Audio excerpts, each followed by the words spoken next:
Hai mas-mas ganteng, Ultras Corner kembali hadir untuk menyajikan informasi terbaru seputar sepak bola dunia. Jangan lupa tekan tombol like, komen, and subscribe, serta simak sampai habis agar tahu berita selengkapnya. Intip jet pribadi Cristiano Ronaldo yang harganya 380 miliar, isinya super mewah. Intip kemewahan jet pribadi Cristiano Ronaldo Gulfstream G200 senilai 20 juta euro atau sekitar 380 miliar. Jet Gulfstream G200 ini bisa melesat terbang dengan kecepatan 560 mil per horse. Jet pribadi ini setia mengantar Ronaldo dan kekasihnya Georgina Rodriguez menjalani gaya hidup jet set secara teratur bepergian ke dan dari tanah airnya Portugal. Jadi masuk akal jika bintang Manchester United membeli jet. membeli jet bermesin ganda Gulfstream G200 pada tahun 2015 seharga 20 juta euro. Dia dan Georgina Rodriguez terlihat memanfaatkan transportasi mewah itu, dan itu bernilai setiap sen seperti yang akan Anda lihat di sini. Awalnya jet pribadi ini bernama Astra Galaxy. G200 mampu mencapai kecepatan tertinggi 560 mil per horse. Jangkauannya mencapai 3.910 mil dengan 4 penumpang di belakangnya, sehingga ideal untuk penerbangan cepat dari pangkalan barunya ke Inggris ke hubungan di seluruh Eropa. Namun G200 menawarkan konfigurasi tempat duduk yang luas dan dapat memuat sebanyak 8 hingga 10 penumpang untuk satu penerbangan. Setelah penerbangan pertamanya pada tahun 1997 diikuti dengan sertifikasi dari Badan Penerbangan Amerika Serikat dan Israel pada tahun 1998.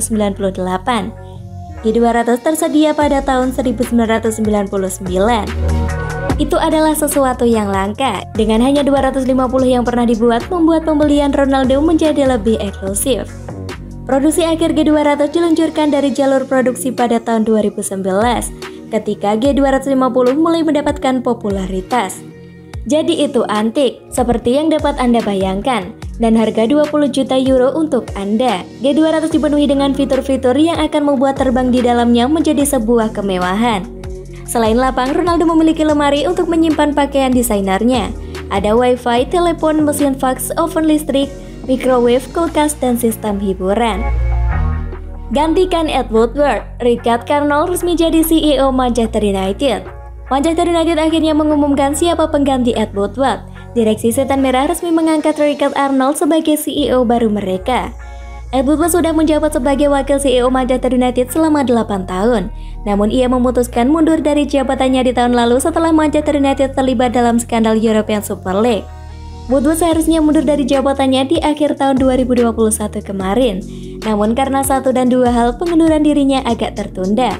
Hari ini Kamis 6 Januari 2021, Manchester United resmi mengumumkan pengganti Woodward. Mereka resmi mengangkat Richard Arnold sebagai CEO baru mereka.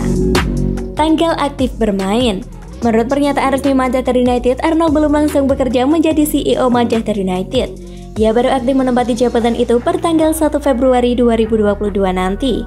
Ini disebabkan Ed Woodward masih harus menyelesaikan kontraknya. Ia terakhir bekerja pada tanggal 30 Januari nanti. Richard Arnold sendiri bukan sosok yang asing di Manchester United. Sebelum menjabat sebagai CEO, ia menempati jabatan sebagai Group Managing Director. Merasa terhormat. Arnold sendiri merasa terhormat bisa menjadi CEO Manchester United. Ia berjanji akan melakukan segala cara agar Manchester United bisa kembali sukses. Saya merasa terhormat mendapatkan kesempatan untuk melayani klub yang luar biasa beserta para fans. Saya berjanji akan melakukan segala cara untuk memanfaatkan kesempatan ini dengan sebaik mungkin, ujarnya. Kuasa lebih besar. Menurut gosip yang beredar, Arnold nantinya memiliki kuasa yang lebih besar dari Manchester United karena jabatannya jauh lebih tinggi daripada yang ditempati Woodward saat ini. Arnold dikabarkan akan mengendalikan budget klub, di mana ia dikabarkan akan mengalokasikan dana transfer yang lebih besar bagi Ralf Rangnick.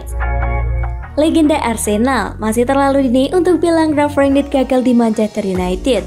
Legenda Arsenal Martin Keown meminta semua pihak tidak buru-buru menghakimi Ralf Rangnick.